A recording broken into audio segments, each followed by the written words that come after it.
BBC News website and others have the story of the Charlie Kirk funeral. So Trump hailing Kirk as American hero as thousands fill memorial service. It was a sort of an amazing right-wing event in the States. Trump was the headline speaker at the event. Let's hear a bit of his tribute to Charlie Kirk. America is a nation in grief, a nation in shock, and a nation in mourning. Less than 2 weeks ago, our country was robbed of one of the brightest lights of our times, a giant of his generation, and above all, a devoted husband, father, son, Christian, and patriot. Charles James Kirk was heinously murdered by a radicalized, cold-blooded monster for speaking the truth that was in his heart. He's a martyr now for American freedom. Kirk's wife, Erika, delivered a tearful speech. On the afternoon of September 10th, I arrived at a Utah hospital to do the unthinkable, to look directly at my husband's murdered body. Father, forgive them, for they not know what they do. That man, that young man, I forgive him. So Trump sort of took issue with that because he told the crowd he can't forgive his opponents. He did not hate his opponents. He wanted the best for them. That's where I disagreed with Charlie. I hate my opponent, and I don't want the best for them. I'm sorry. I am sorry, Erika. But now Erika can talk to me and the whole group, and maybe they can convince me that that's not right, but I can't stand my opponent. Charlie's angry. Looking down, he's angry at me now. It took a turn there, didn't it, Tessa? Because it's sort of, you know, it becomes a one-man comedy show slightly. Yeah, and that is his dangerous genius.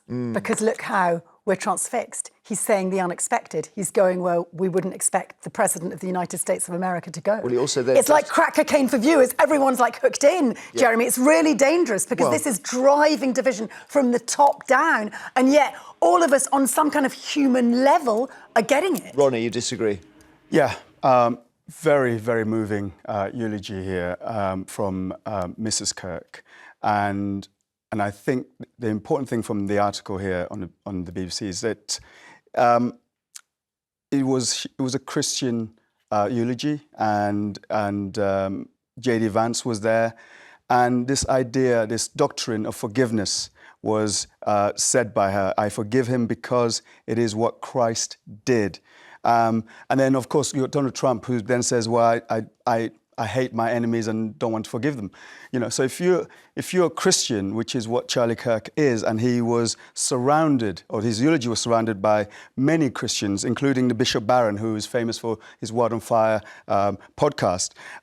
This is what being Christian is all about, forgiving your enemies. And I think that the president perhaps went a little bit too far on this, but I would really think that this comment by Mrs. Kirk should be a unifying comment. It was very powerful. I mean, Trump in a way took it and sort of, what is the word? He busked a little bit with it, and maybe it wasn't appropriate. I don't know. Well, but then it also went into another thing, which is that he then said, we've got an important announcement on autism. And tomorrow we're going to have one of the biggest announcements, really medically, I think, in the history of our country. We're going to be doing it with Bobby and Oz and all of the professionals. I think you're going to find it to be amazing. I think we found an answer to autism. How about that? Autism. Tomorrow we're going to be talking in the Oval Office in the White House about autism. Woof, because they said they would give the answer to autism by September, and that's what they're going to do, Ron. Wow. I mean, not the right place not the right time. It was strange, yeah. To announce that, and imagine what the family is feeling for Charlie Kirk and the audience, the crowd. Yes, he says he wants to go to heaven, Mr. Trump, and this is not the right path to sort of choose. But what was interesting was he. And it's quite unusual, this, for Trump. There's a lot of Christian symbolism and et cetera around that MAGA movement, but Trump doesn't often own it. And he actually said, let's bring God back to America. So he, for one of the first times I've seen him do that very publicly, was kind of owning the God narrative. You're right, busking on autism, but at the same time, the reason why I think it really mattered about him saying he couldn't forgive his opponents, he hates his opponents, is he's the president. He's meant to speak for all America in his elected position. The wife, yes, exceptional. The forgiveness, exceptional from her.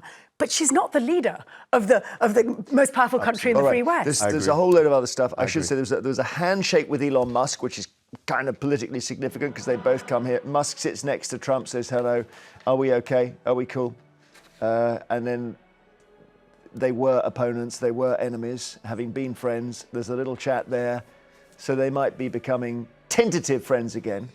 Then separately, someone created a Charlie Kirk message with AI as if he had foreseen his own death. So I'm dead and this is what I think. It's very powerful.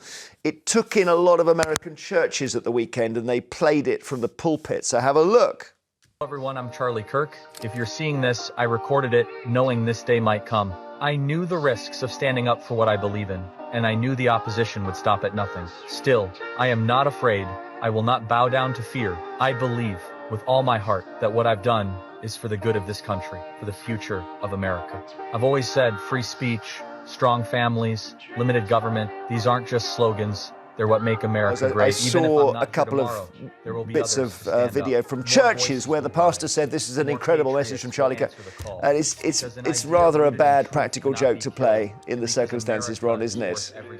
This is not real. It is. It's not real, and again, I think disrespectful to the families. But the one thing from that footage you saw with Trump and Musk and others is I think this is an opportunity to unite America. A real opportunity, and I agree with you, Tess. If you have proper leadership in this situation, we can unite America. But that's the point, is we don't. That's the thing. But also, I don't know whether, because we don't know, this guy who shot Charlie Kirk seems to be MAGA, because we thought he was white, heterosexual, gun-owning, dad's a sheriff, Republican. We now think, hang on, he was having an affair with his transgender roommate. Right. Does that make him MAGA? Well, no, I think he's therefore probably not MAGA. But we don't know whether he's been shot by the left or the right. And we also have mainstream talk show hosts being removed from their positions if they try and suggest or suppose who he might be. Oh, yes, but... So it might not be left or right. No, but they've been... I mean, the talk show hosts have been really, unsavoury. They're celebrating the death of a person, the murder of a person. That's not right. But the MAGA movement has campaigned on the basis of free speech and the right to offend.